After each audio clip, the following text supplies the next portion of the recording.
Buenas noches. Este video lo estoy haciendo para la materia Fisiología de Cultivos del CEDAM Medellín.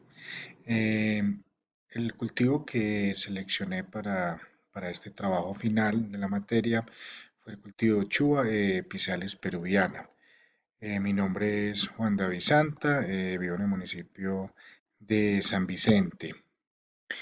La ochuva Pisalis peruviana es una especie originaria de los Andes. En nuestro país se cultiva en climas fríos a una altura sobre el nivel del mar de 1900 a 2600 metros, una temperatura promedio entre los 13 grados y 18 grados y precipitaciones promedio entre 1500 a 2000 milímetros año. Hoy Colombia es el principal productor y exportador de esta fruta exótica a nivel mundial. Los principales cultivos se concentran en el departamento de Antioquia, Cundinamarca, Boyacá y Nariño. Es un cultivo pues, muy promisorio y que puede traer un buen desarrollo para el campo colombiano. La ochuva pertenece a la familia de las solanáceas. Es una planta herbácea. En los primeros meses, la ochuva se transforma en una arbustiva perenne y semileñosa en el segundo año. Tiene hojas simples, alternas, corazonadas y pubescentes. La planta crece normalmente hasta una altura de 1 a 1,5 metros, dependiendo de su tutorado. Podemos llegar a tener alturas hasta de más de 2 metros. Con un patrón de crecimiento cipodial y con la formación generalmente de 4 ramas reproductivas principales. Aquí en la imagen vemos un cultivo del municipio de Sonsón con muy buena formación y muy buena estructura, con altos rendimientos productivos. Eh, los documentos o investigaciones que revisé las enfoqué en dos aspectos fisiológicos que quiero hablar. Uno es el de la poda y otro es el de la inducción floral. La planta uchuva presenta crecimiento y producción constante. La labor de poda es de vital importancia para que se dé este aspecto. La poda de formación se puede realizar en dos formas. Primero, despunte del tallo principal antes de la bifurcación natural que está entre el nudo 8 y 12. Esta labor eh, induce que las ramas laterales se formen mejor y se recomiendan para zonas que no presentan alta humedad relativa. La segunda poda eh, de inicio es la eliminación de brotes y chupones que se producen en la base del tallo principal, permitiendo la bifurcación apical natural del tallo vegetativo y el desarrollo de unas 4 ramas generativas principales con sus respectivas ramas productivas laterales. Aquí podemos ver una planta, cómo se forma en sus 4 ejes. Digamos, hay una primera poda de formación y genera 4 ejes para poder repartirla en el tutorado y poder alcanzar una mejor productividad. Las plantas de producción, la poda de mantenimiento y sanitaria consiste en eliminar todas las ramas secas que ya produjeron y son improductivas y los chupones que se muestran en un crecimiento vigoroso desde la base de la planta. Se eliminan también las hojas y capachos enfermos o tocados por insectos plagas. Esta poda mejora el estado fitosanitario de la planta, incrementando la entrada de la luz y de aire, favoreciendo la producción de ramas nuevas.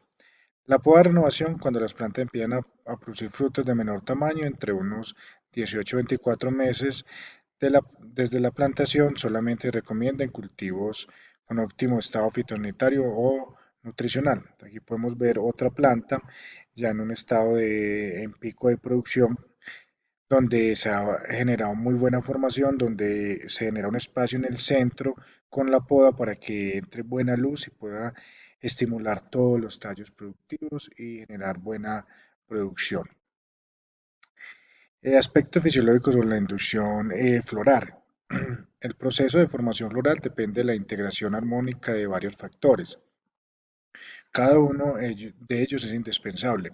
La floración es un proceso complejo, multifactorial, por lo que la inducción floral está regulada claramente por diferentes señales endógenas y ambientales que en conjunto causan la floración en un tiempo apropiado.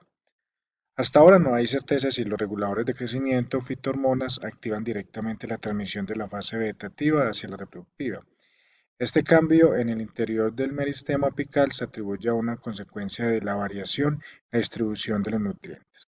Aquí vemos una planta con diferentes estados en crecimiento, estados de floración, de emisión de botones florales, de apertura de flores, de crecimiento de apical y en llenado de fruta. Entonces, lo que es la planta de uchuva pues puede tener todas sus etapas en periodos de crecimiento para generar una producción constante todo el año. Y depende de muchos factores para que haya una buena floración. Uno es el nutricional, la temperatura, otro es el manejo agronómico del cultivo, las prácticas, ahí juegan mucho las prácticas de poda, el amarre, que son esenciales para poder tener como una mayor productividad, que es lo que uno busca en un cultivo de exportación. Mientras algunas especies como las pasifloras o muchas solanáceas muestran un crecimiento indeterminado, o sea que la fase vegetativa y reproductiva ocurren al mismo tiempo, las plantas con crecimiento determinado como las pomáceas, el mango, el aguacate y los cítricos necesitan una fase de estacionamiento de crecimiento para desencadenar el impulso de la floración. La floración, el cuadramiento y el desarrollo de frutos son los procesos principales en la determinación del rendimiento de un frutal. Estos tres procesos son genéticamente regulados, por lo tanto hay grandes diferencias entre la especie y las variedades. Factores ambientales, hormonales, nutricionales y los fotosimilados juegan un papel fundamental en su modificación. Aquí vemos una planta de una edad más o menos de 12 meses, una etapa vegetativa a promedio de 4 meses, o sea que llevamos más o menos 8 meses en etapa productiva, pero vemos que continúa su crecimiento apical, que continúa su floración y su constante producción. Esta planta solanácea pues tiene una producción promedio de 12 a 18 meses. Conclusiones. Cultivo Chuba se debe realizar las diferentes podas en etapas de crecimiento, desarrollo y producción para lograr la mejor productividad de las plantas. Es una labor fundamental la poda en cualquier frutal y especialmente en este cultivo. La poda adecuada incentiva el crecimiento y desarrollo de las plantas, expresando condiciones apropiadas para la inducción de floración, además considerando la buena implementación de prácticas de manejo y de fertilización. Pues todo el manejo agronómico y del cultivo pues se debe dar basado también en podas para que generemos un buen crecimiento, una buena formación de la planta y los mejores rendimientos de producción. Otro de los puntos que debemos analizar es la aplicabilidad de la fisiología de los cultivos en el desempeño profesional de los agrónomos. Pues esta es una materia que nos da herramientas para entender mucho de las prácticas de manejo que se deben hacer a los cultivos. Está el tema de la poda, la inducción floral, el crecimiento, eh, todo lo que tiene que ver con los fotoasimilados.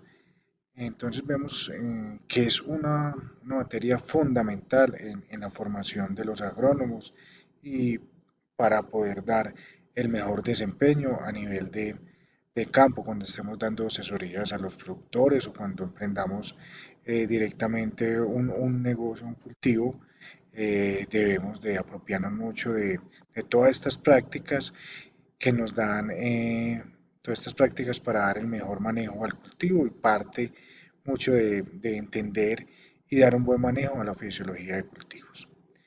Muchas gracias.